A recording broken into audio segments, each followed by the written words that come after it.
Good morning. It is Saturday. What is the date? It is 2/22. It is an angel number day, 2/22. Sit back, enjoy your day, stay at a low-keyed pace. What do you got planned for today? And don't mind this microphone thing. I'm trying to reconfigure this studio/office, and I'm having a very difficult time. I want to flip-flop, like I want to put my desk and everything by the window and take the dogs' crates and put them back here, but that is one big task I am not willing to take on yet. But in the meantime, I'm hand holding this microphone. I feel like I want to break out into song. At one point I did karaoke and live, and now I cringe when I think about it. But I'm Kitryn Marie, I reside in St. Louis, Missouri. I am an artist, a writer, speaker, a life and a business coach. I teach a variety of art classes. I teach how to put a vision board together based on life coaching. Let's see if my camera will follow me here. There we go. Based in psychology and life coaching, allowing you to see where you've been in life and where you'd like to go. And in the woo-woo world, how would you like to manifest and pray, speaking with good intent for your highest purpose to live a better life? I teach those kind of things about character awareness and character behavior and patterns. I teach group painting classes based on your creativity. You pick your theme and I walk you through the steps, talking about perspective and perception and allowing you to open that flap between the right and the left brain, because the more creative you are, the logical part of your life works. I'm going to try to get a little situated here without knocking over the tripod. Everybody is quiet right now, and it is still cold in St. Louis, Missouri. They're maybe talking about it being 60 on Monday, and I cannot wait. This has been the roughest last 2 weeks on me emotionally and physically. My body has hurt so bad from this cold. 60-degree weather. I need to get out to my pony, which I haven't done in a while. She's fine. She's in her stall. That's where I want her to be. She is aging, just like this one, and staying put is fine. I'm sure she's going a little stir crazy, but better to be safe than sorry when it comes to a 1,200-pound animal. She's very well taken care of. But what do you got going on today? I've been talking a little bit more about storytelling because it's important to storytell. It's important to incorporate the things that you know. One, it makes you interesting. It makes people want to see what you're really all about. You know, and you can have very many facets of your life. You don't have to stay the same. You have the ability within yourself to change it up as you go along. You know, I've had 32 years, going on 32 years really, in the restaurant industry. Always have had my hand in that. I talk about that a lot. Had a great private party I did the other night for a group of theologists. Wow, what an eye-opening conversation that was within 40 of them. And I just kind of sat behind the bar and listened. Wanted to chime in, but it's kind of like you got to know your role when you're in the restaurant industry. You talk when you need to because your tips depend on it. You want to build your customer base, but it was a very eye-opening conversation.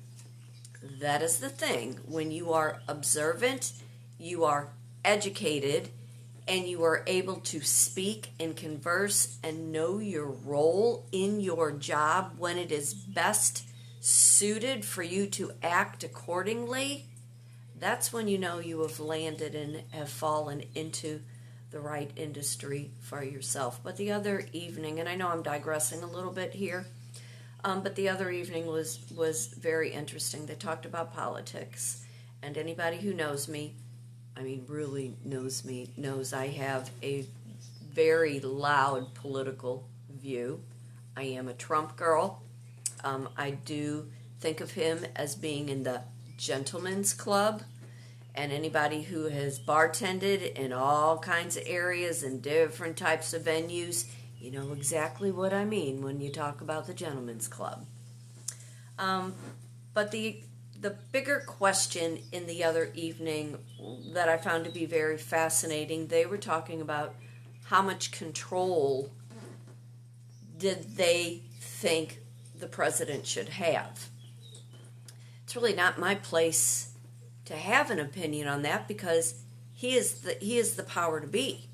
I am guessing he is doing what he knows how to do based on the fact that he's a businessman, and the United States is a business, and in order for any of us to survive, be happy, be safe, to make money, it needs to be run like a business. So therefore, as they were all debating how much power and control he should have, I just kind of sat back and didn't say anything till after the meeting was over.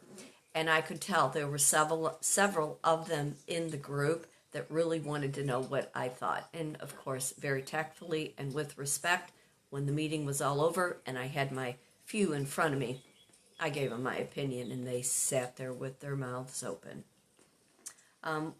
May have been born at night, but I wasn't born last night. And just because I choose not to show up in an office, do not think for 1 minute I do not know how to read economics and political science papers. So anyway, it ended up being a very, very interesting meeting. So where am I going with this?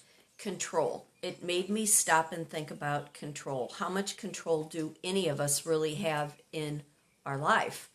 And growing up, how was control looked at within your household? Because controlled environments in children show up completely different in your grown-up life. What was the dynamic of your parents, your mother, your father, your aunts, your uncles, your grandfathers, whoever had the parental role in your life? And how did that play out then compared to what plays in your mind now? You know, my vision board class, we talk, and mostly I have women in the class. There is a romance and a family and a house section.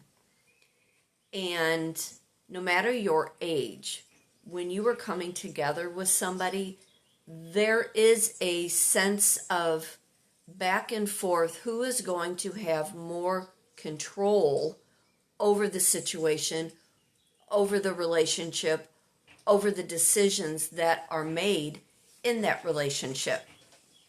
And the older you get, especially if you have been single for a very long time, allowing somebody in your life to have that control and you have to relinquish some control, it's difficult and it's hard. Growing up in my particular family, you know, like I said in a previous video, or anybody who has followed me for a long time, my grandma and grandpa raised me and my sister, my Aunt Phyllis and her child, and it was really, my grandpa ruled the roost. Shoe cobbler, deep Italian heritage where the man made all the decisions. My grandma was very much passive-aggressive, but you didn't see any of the aggressive side, and it wasn't even a mean aggressive. It was just after Grandpa's death, she had more of a voice, and it came out very comical, and when she would try to be very stern, it was difficult to take her seriously because she was a saint. She was an absolute saint. You know, my Aunt Phyllis, she taught me how to make the rules, you know, kind of take force, be a leader, be in charge, be responsible. But when the rules no longer applied, she also showed me how to break the rules. Did it get me in trouble? Not really, because I was pretty much a very quiet child. Control was, I don't think, ever part of what I wanted to be a part of, but I also know I didn't want to be railroaded and I didn't want to be a follower. Let me get a little more situated here. Maybe I need to get a little closer. I didn't want to be controlled because I had ideas of my own. Now, with all that said, any healthy mother and father, they make these decisions for their family and they do what's best. But there always seems to be one child that wants to rebel. One child that feels that whatever rules that they are implementing doesn't apply to them. Were you that child? What was your role in your family dynamic? How has that played into your grown-up life? I have been a single mom pretty much, I think, all of my adult years, married 11 years, divorced 1994. I have to always stop and think about that. Divorced 1994. I had 2 children. Pretty much was a stay-at-home mom. Only decided to go into food and beverage after my divorce because it was natural for me. I could go in, make my hours, do the things I needed to do, still could do all my art, still have my hands on with my kids, and it was a good environment for making money. The downfall in all of that, because of all the alcoholism that fell into that first job, not on my part, but the people I came in contact with. Now,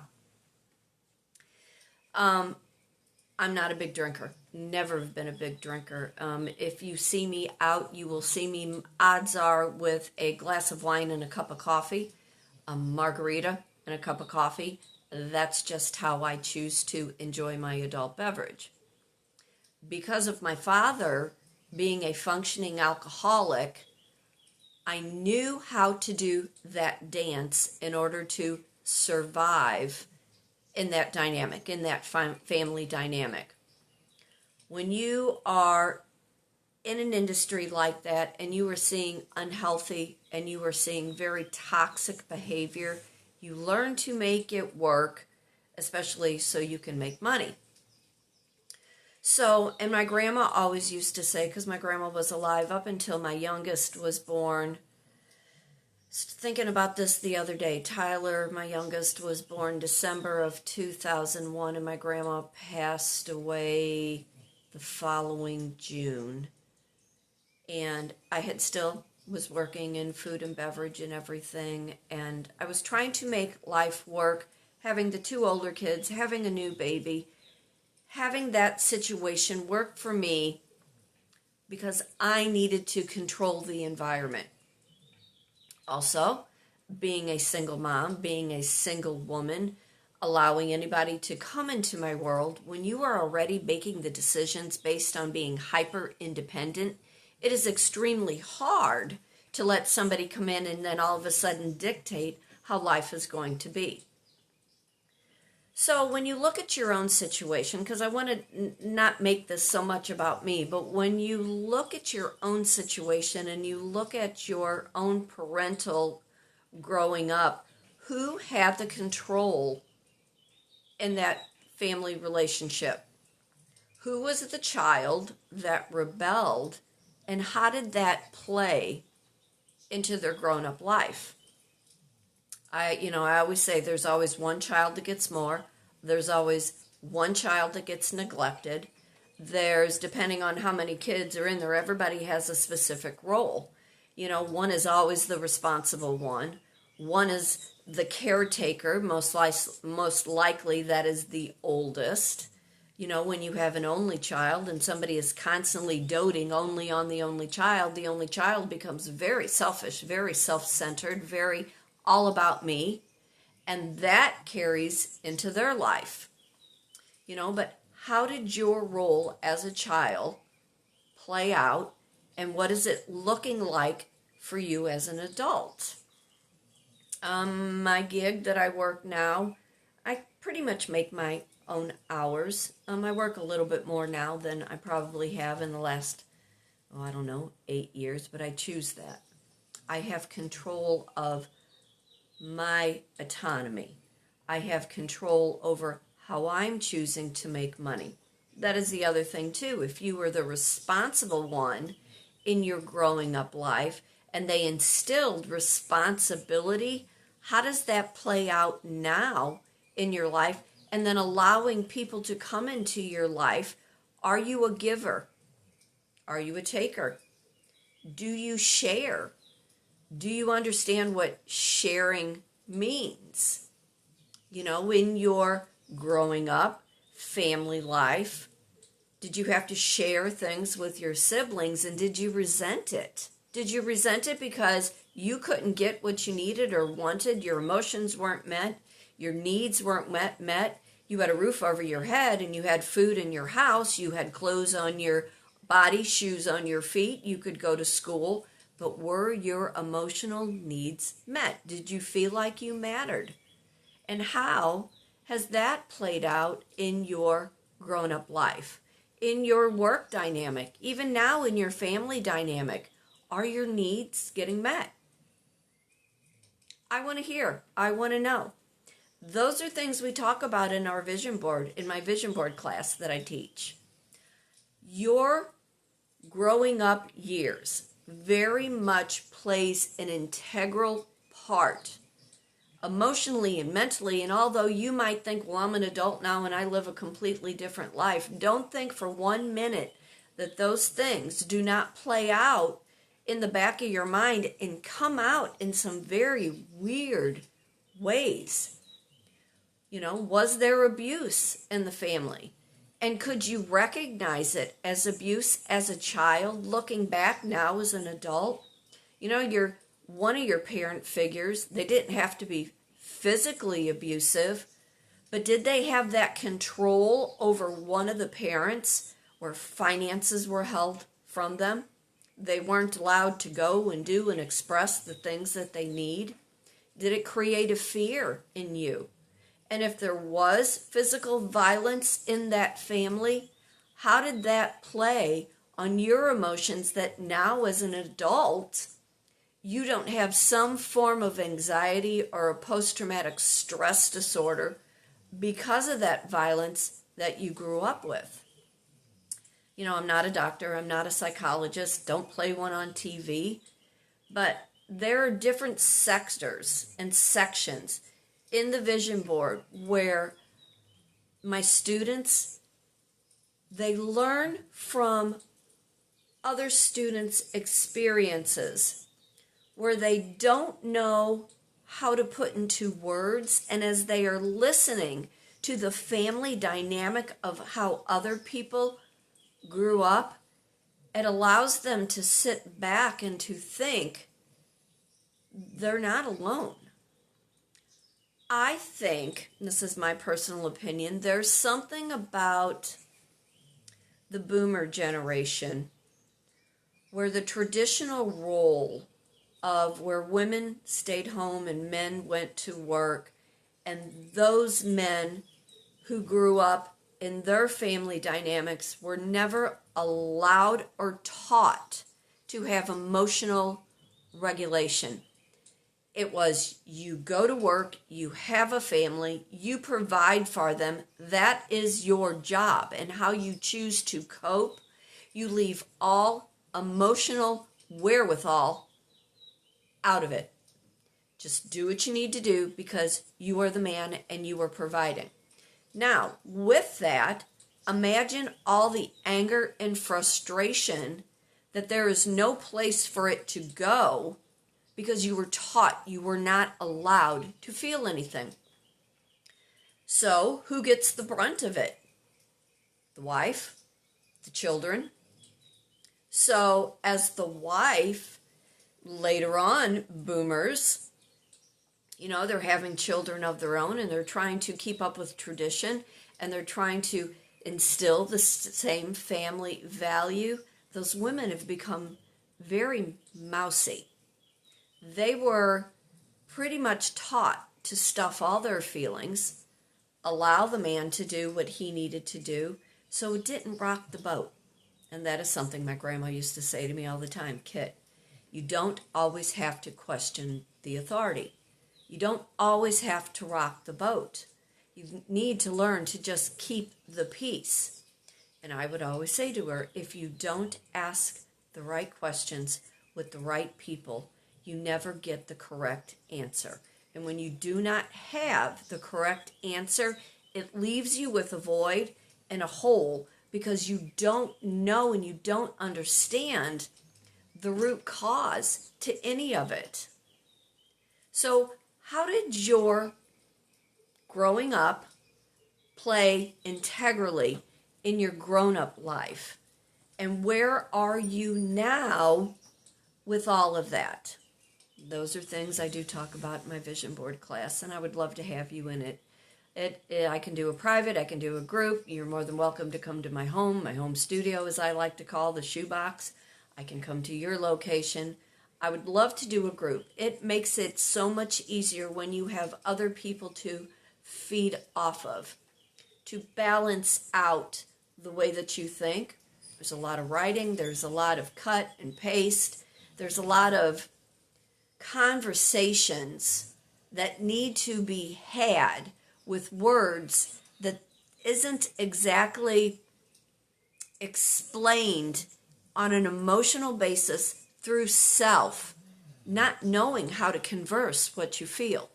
When you are doing a vision board, you are allowing yourself to find those images that you find comforting, that you find that you can seek out those words that match those images that are attached to a feeling and an emotion that you have. You know, I get you started on the board. You take the board home, you finish it. Just stay in contact with me so I can see the progress of what I have taught you and what you have learned about yourself and how you want to have this better life for you. And now possibly, you have children, you have grandchildren, because don't think for 1 minute that all those things that went on in your young life still do not show up today in your present way that you survive. But I am Kitryn Marie. I am an artist, a writer, speaker, a life and a business coach, reside in St. Louis, Missouri, teach a variety of art classes for today, for tomorrow. Be happy, be blessed, be thankful for everything. Fate turns on a dime.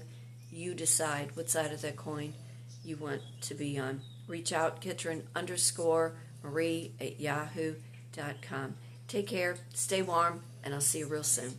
Bye.